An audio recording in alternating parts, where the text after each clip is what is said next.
Man's efforts to keep history alive in Nanjing. For the past 8 years, he's been running his own private museum. Shugang has the story.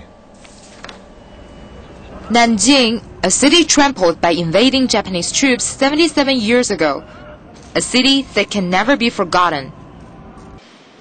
Since 2006, a private museum has been opened free of charge. It's owned by 50-year-old Wu Xianbin. It cost him 5 million yuan, about $800,000, to set up the museum and collect all the exhibits. As well as searching for materials to expand his collection, Wu has also talked to more than 500 war veterans.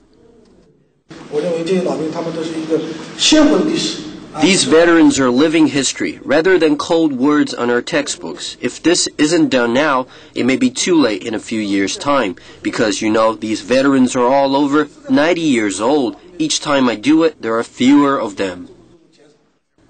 Wu says fewer and fewer people have personal memories of the Nanjing Massacre.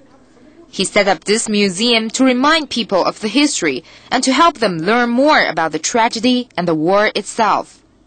After visiting this place, I think it's a good thing that we have someone like Wu. Because if people don't forget about the history, then it will never be forgotten. We're not trying to keep hatred alive, but to remember that period of history and draw lessons from the painful experience. As more people get to know about Wu and his private museum, he has received dozens of invitations to speak to students around China.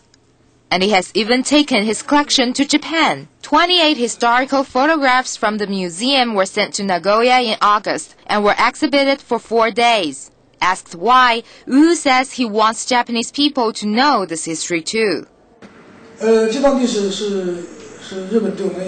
This is a period of history when Japan hurt us. If only Chinese people know this history and Japanese know nothing about it, it is meaningless.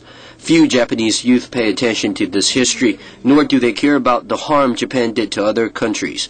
I've asked them why they don't care. They said the Japanese government has said this period of history has contradictions with the Chinese government, and since there are contradictions, they don't pay attention to it. This is what a Japanese middle school student told me, so we'll try to go there again next year. These people are just ignorant of this period of history. We want to get their attention and let them know about the existence of the Nanjing Massacre.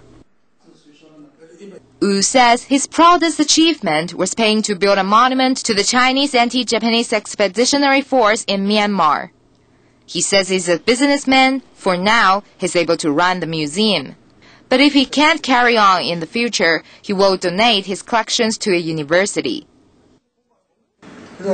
This painful history needs to be publicized, not just by the state, but from one person to another. In the end, I built up this private museum because I want to express that I don't want to be a bystander, but a defender of that history. A defender that has taken part in that history.